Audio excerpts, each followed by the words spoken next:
Magandang araw po sa inyong lahat at narito na ang ating latest update ngayong araw ng Linggo, December 7, 2025 sa ating minomonitor na bagyo na si Bagyong Wilma. At ang kagabi po no around 10:50 PM ang Bagyong Wilma, yung sentro po ng Tropical Depression Wilma ay tumama na or naglandfall na. Makikita niyo po may umiikot po dito, particular na sa may Hilabaan Island sa area ng Dolores sa Eastern Samar. At kaya nga ay kumikilos na ito pa Kanluran, Hilagang Kanluran, particular na dito sa may bahagi nga ng Kabisayaan patungo sa may area po ng Masbate at dito sa may northern part ng Panay Islands.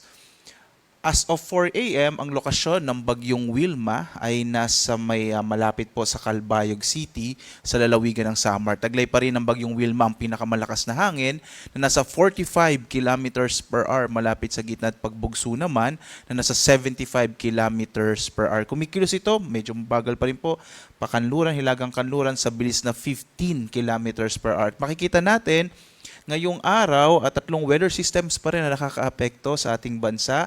Ang northeast monsoon o amihan, particular na dito sa may northern part ng Luzon. Ang shear line, ito po yung mga kaulapan na nakikita nyo sa may silangang bahagi ng Luzon at ang Bagyong Wilma.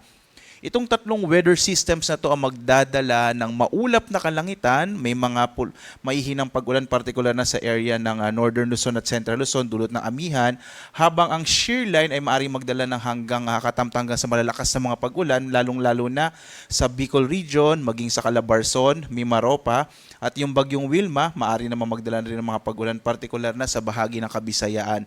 Sa Metro Manila, inaasahan natin na posibleng maging maulap yung kalangitan ngayon na may mga katamtamang mga pag-ulan na dulot po ito ng shear line. No? Ito po yung banggaan ng mainit na malamig na hangin, mga kaulapan na dala nga ng shear line. Mapapansin po natin dito sa Ilocos region at sa may bahagi ng Mindanao walang masyadong kaulapan kaya inaasahan po natin ngayong araw mas maaliwalas sa panahon ang mararanasan sa malaking bahagi ng Mindanao at gayon din sa Ilocos region. Mga localized thunderstorms ang mararanasan sa Mindanao habang mga isolated o pulupulong mahinang pag-ulan naman sa Ilocos region na dulot ng hanging amihan. Samantala dahil sa Bagyong Wilma, ito po ay nakikita po natin ang possible na maging track no, or dadaanan po ng bagyo. Posible po ngayong araw ito ay magta-traverse o dadaan po ito sa may bahagi ng area ng Masbate, ito po yung bahagi ng Romblon at sa may northern part ng Panay Island. Samantala po, by tomorrow morning, araw ng Lunes, possible na nasa may northern part na ito ng Palawan. At posible nga, pag dumaan na po ito sa West Philippine Sea, dahil po sa mga pinakahuling datos sa TV, pinapakita na unfavorable or maaaring maging dulot po dahil sa environment po dito sa may area ng Palawan, possible na maging humina po at maging isang low pressure area na lamang itong Bagyong Wilma. So posibleng hindi na ito lumabas ng Philippine Area of Responsibility bilang bagyo. Hindi rin po natin inaalis yung posibilidad na habang kumikilos sa may Kabisayaan, ang bagyo ay maging isang low pressure area na lamang. Lalo nga po dito ay dumadaan ito sa mga isla sa Kabisayaan at Southern Luzon. Gayunpaman, maging bagyo man o mapanatili mang bagyo or low pressure area, itong Bagyong Wilma, asahan pa rin natin na magiging maulan sa malaking bahagi nga ng Southern Luzon at maging dito sa may area ng Western Visayas at Western at Central part ng Kabisayaan. Nakataas naman ang signal number 1 sa Sorsogon kasama yung Masbate, gayon din Ponticaut at Burias Islands, sa Romblon, southern portion ng Oriental Mindoro at southern portion ng Occidental Mindoro, maging yung northernmost portion ng Palawan kasama yung Cuyo, Calamian at Cagayancillo Islands. Nakataas din po ang signal number 1 dito sa Northern Samar, sa northern and central portion ng Eastern Samar at gayon din sa may northern and central portions ng lalawigan ng Samar. Kasama din ang buong lalawigan ng Biliran.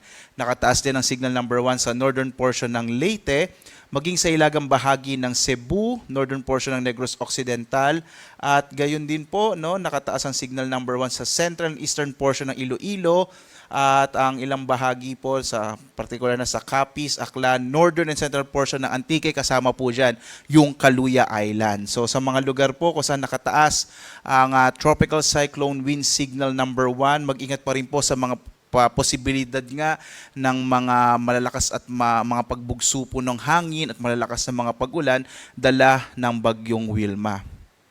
Samantala, sa mga lugar po kahit po na walang nakataas na tropical cyclone wind signal number 1, posible pa ring magkaroon ng mga pagbugso ng hangin.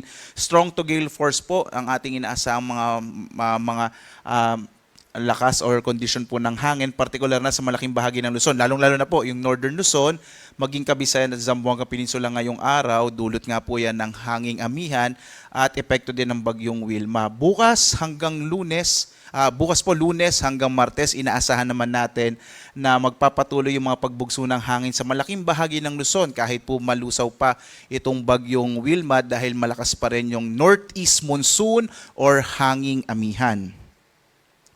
Ngayong araw naman, ito po yung ating inaasahan na mga dami ng ulan na maaring ibagsak ng bagyong Wilma at ng shear line. No, makikita po natin malaking bahagi ng Bicol Region kasama itong Calabarzon, maging Marinduque, Oriental Mindoro, Romblon, ilang bahagi ng Panay Islands, partikular na yung Capiz, Aklan at Antique ay makararanas pa rin ng hanggang malalakas na mga pag-ulan na maaring magdulot ng mga biglang pagbaha or flash floods at pagguho ng lupa or landslide. So mag-ingat po yung mga kababayan natin. Ito po yung inaasahan natin na dami ng ulan na ibubuhos ng shear line at ng bagyong Wilma. Bukas, araw ng Lunes, posible pa rin magkaroon ng mga malalakas na mga pagulan sa Cagayan, Isabela at Aurora. Dulot po yan ng shear line, habang sa Palawan ay posible po na may mga malalakas na mga pagulan, particular na sa northern part ng Palawan. Ito po ay dulot ng inaasahan nating paglapit dito ng bagyong Wilma, or kung maging low pressure area man ito, asahan pa rin sa mga kababayan po natin sa northern part ng Palawan yung mga hanggang